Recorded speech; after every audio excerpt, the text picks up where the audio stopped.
பாரத தேசத்தின் பண்பட்ட குடிமக்களுக்கு ஒரு பணிவான வேண்டுகோள். ஒரு சமூகம் அன்பு செலுத்தும் தலைவரை பிற சமூகங்களை சேர்ந்தவர்கள் அவமதிக்கும் வகையில் தயவு செய்து பேசாதீர்கள். இது தாங்க முடியாத வேதனை. நாம் ஒருவர் மீது ஒருவர் இவ்வளவு வன்மம் காட்ட வேண்டிய அவசியமில்லை.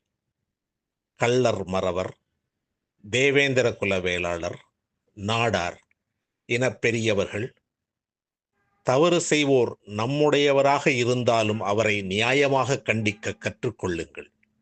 வன்முறையால் எதுவும் பெற முடியாது. விமர்சனமற்ற தலைவர் யாரும் இல்லை. அன்பு, பொறுமை, புரிதல் இவையே உண்மையான தலைமைக்கு அடிப்படை. அன்பை விதைப்போம், வெறுப்புணர்வை அடியோடு வேரறுப்போம்.